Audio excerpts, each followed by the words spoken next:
Good morning. This is Dr. McDaniel. I'm a board certified obstetrician gynecologist in New York City, Midtown Manhattan, and I'm bringing to you all things health related for women. Thank you for joining me at the corner today.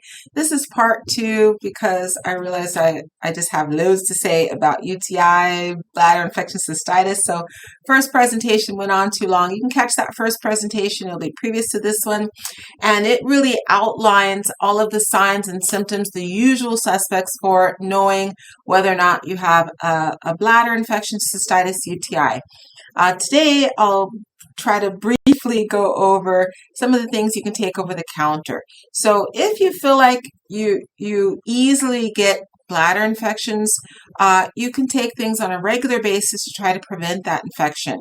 Now, it is true that if you have one infection, it gets easier to have more. So if you get one, it's easier to get the next one, easier to get the next one, and so on and so forth, because you get microscopic inflammatory changes or microscopic little scar tissue, so it becomes easier for bacteria to latch on and to form an infection.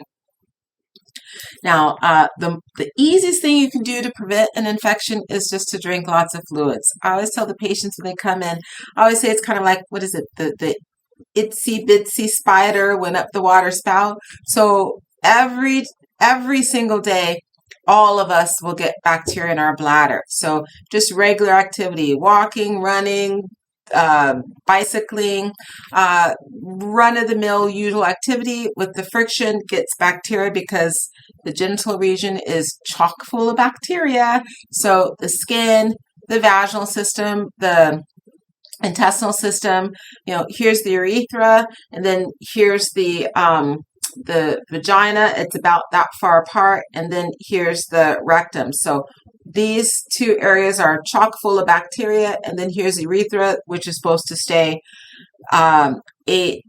aseptic or sterile. And you have the skin. Skin is full of bacteria. So you have the skin, the vaginal system, and the intestinal system all in close proximity to the urethra. With friction, all of those areas have tons of bacteria. They rub into the urethra, and then given time, the bacteria will climb from the urethra, which is only about that long, into the bladder, which is supposed to be a completely sterile area. And if you're not constantly filling the bladder and washing the bladder out, that bacteria will have a chance to set up shop and populate and make a home and cause you grief. So the easiest thing is just to drink fluids regularly throughout the day. Constantly keep water or fluids. I often drink bone broth during the day. Just drink fluids, and your bladder will fill up, and then you just empty it. So you're constantly washing out the water spout, which is your urethra. The second thing you can do is don't hold your urine. So I know all of us are always busy. Maybe because a lot of people are working from home now, it's a little easier for them to run to the restroom when they feel like their bladder's full. But if you're still in the public sector, like we are here at the office, we hold our urine a lot here because you just keep putting it off until a more opportune time. That's going to give you an increased risk of bladder infections, because regardless of the fact if you're drinking lots of fluid, if you're creating a stagnant environment, that bacteria is going to fill up into the bladder. You're not washing it out. It's going to set up shop, set up home, have kids and aunts and uncles, and you're going to suffer with a bladder infection. So it's not enough just to drink lots of fluids. You have to urinate when your bladder tells you that's full. Empty the bladder and be opportunistic with it. If you know that it's easy for you to get a UTI, a cystitis, or a bladder infection, you can set a timer and say, every 65 or 90 minutes, you're going to run to the restroom, empty your bladder, so you're constantly washing out the bladder and rinsing out the urethra. That will prevent an infection on its own. I think a lot of women know that sexual activity will cause a bladder infection. It's not so much that it causes an infection, but that's an activity that puts a lot of friction in that area, so it rubs bacteria up into the bladder. But not just sexual activity or intercourse will do it, but a stationary cycle or a bicycle will also do it because of the friction. Horseback riding will do it because of the friction. So all of those activities where you're rubbing your bottom along something, what we call the perineal area, but the saddle area is what we used to call it, saddle area. Everywhere your bottom would touch the saddle of a horse, any kind of friction in that area will cause bacteria to rub up into the urethra, set shop in the bladder. So any of those activities, you want to just force yourself to just empty whatever urine's in your bladder at that time. Afterwards, just urinate so that you wash out the urethra where that bacteria has just recently gotten rubbed into location. So those are the easy things to do. I think a lot of people know that the bladder is more of an alkaline environment, so neutral to alkaline, so around 6.9 to 7.1 or so. And we know that bacteria likes an alkaline environment, so 7 to 7.2. If you maintain an acidic environment in the bladder as much as possible, that will decrease bacteria from growing.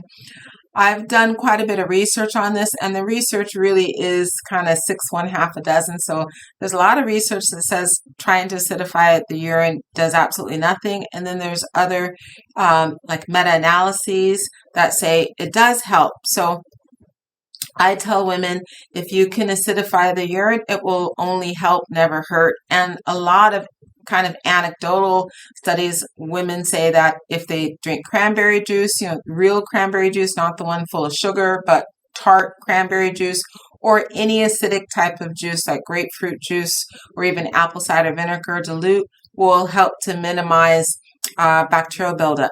Of course, we don't really know if it's 100% because it acidifies the bladder or if it's because you're just getting more fluids in your system, so you're flushing it, but it does help. Also, D-mannose, M-A-N-N-O-S-E, is a natural diuretic, so that also helps to flush the system. That helps a lot of women. I've had a lot of patients over the years, and we're talking 30 years now. I've had a lot of patients over the years who have told me that when they take the D-mannose, it works really well for them. But I never encourage people to take a diuretic because you're also going to flush out, you're going to dehydrate yourself.